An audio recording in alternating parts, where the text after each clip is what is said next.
Hello, you're watching Shalom World News. I'm Donna Villa from Chicago, Illinois. Here are the latest headlines from around the world. On Monday, January 22, the United States called on Israel to ensure the protection of innocent people in hospitals, medical staff, and patients as Israeli forces advanced in western Khan Younis in Gaza.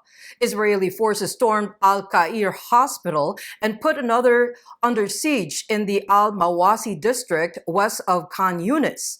The intense bombardment from air, land, and sea marked the most significant escalation in southern Gaza since the war began on October 7. Gaza Health Ministry spokesperson Ashraf Al-Qidra said at least 50 people were killed on Sunday night in Khan Younis. White House National Security Council spokesman John Kirby called on Israel to protect innocent people in hospitals. Meanwhile, relatives of Israeli hostages disrupted a parliamentary committee session in Jerusalem on Monday. They demanded more action from lawmakers to secure the release of their loved ones, highlighting growing domestic dissent in the third month of the Gaza war against Hamas.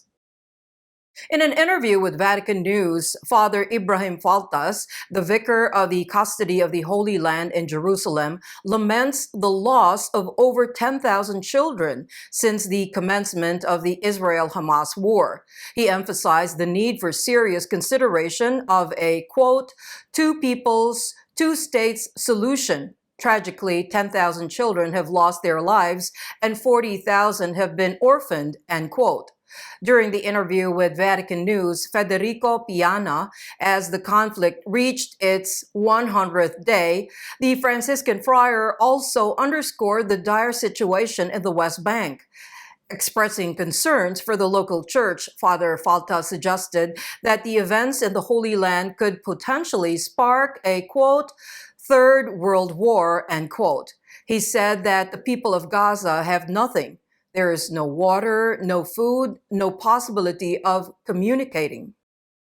Pope Francis unveiled the latest edition of the Youcat, also known as Youth Catechism of the Catholic Church. The Holy Father, upon introducing the new edition, declared that Christ is the password for a joyful life. On Monday, January 22, through a letter published by the Pope in the Italian newspaper La Stampa, invited the youth to discover the secret to a joyful life in living with and for Christ.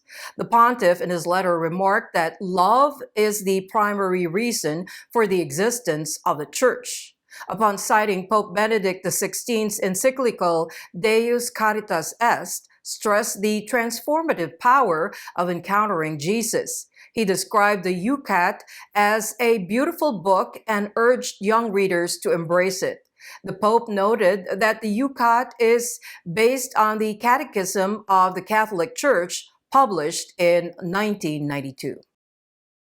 The Biden administration on Monday, January 22, announced plans to expand access to surgical and chemical abortion and contraceptives to counter pro-life states and groups in the U.S. This announcement coincides with the 51st anniversary of Roe v. Wade, the Supreme Court's decision that legalized abortion nationwide, which was later overturned.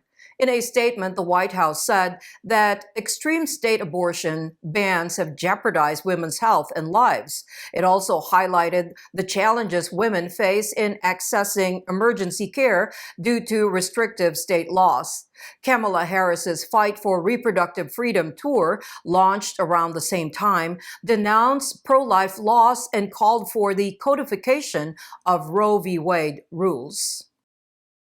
The Archdiocese of Port-au-Prince issued an appeal for the immediate release of 6 kidnapped nuns, emphasizing the urgency of the situation in a strongly worded letter released on Monday, January 22. In the communication jointly issued by the Haitian Conference of the Religious and the Archdiocese, condemned the pervasive, quote, reign of terror, end quote, imposed by armed groups in Haiti. The letter urged the government to take decisive action against gang violence and underscored the collective weariness of the Haitian people in the face of ongoing insecurity. The Archdiocese and the Haitian Conference of the Religious called on government officials to prioritize the protection of citizens and their property as an immediate and essential responsibility. A federal judge in San Diego has ruled that teachers Lori Ann West and Elizabeth Mirabelli, who were placed on paid administrative leave for violating the district's policies on gender pronouns and parental notification, may be permitted to rejoin work. The teachers filed a lawsuit last year, after which a federal district judge issued a preliminary injunction allowing them to resume their duties. However, the school district ignored the ruling, following which the teachers filed a federal civil contempt lawsuit on December 6 against their school. In a similar incident, Joshua Sutcliffe, another Christian educator, is planning to appeal after the Secretary of State for Education indefinitely barred him from teaching for not using a female student's preferred pronoun.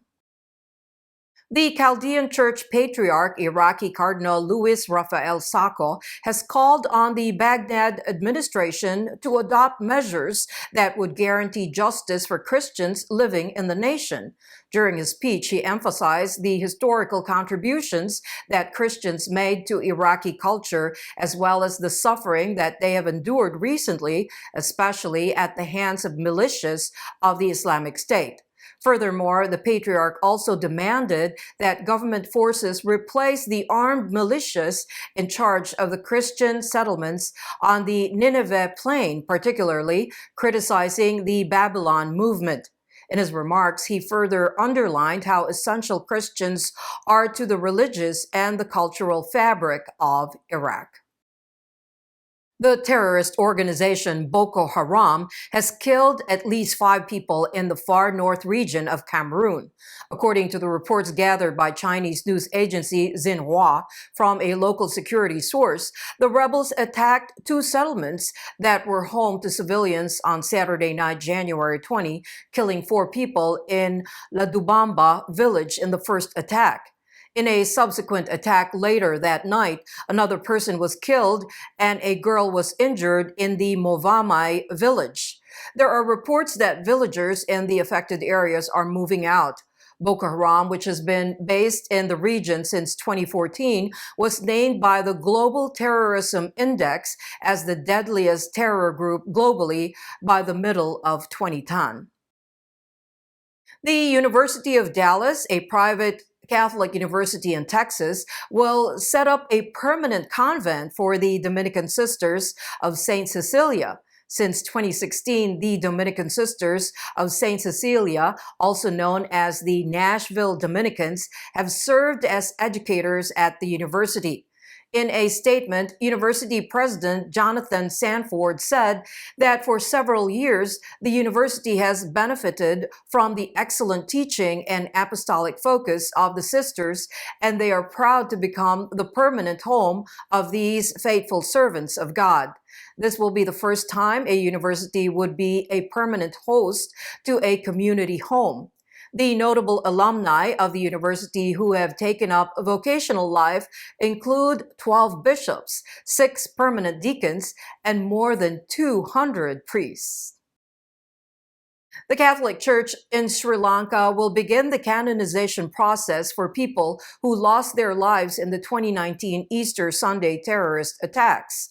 The Press Trust of India, or PTI, reported this on Sunday, January 21, quoting the Holy Mass message from the Archbishop of Colombo, Cardinal Malcolm Ranjith, who said, "A person can be named a saint only after the completion of 5 years since one's sacrifice.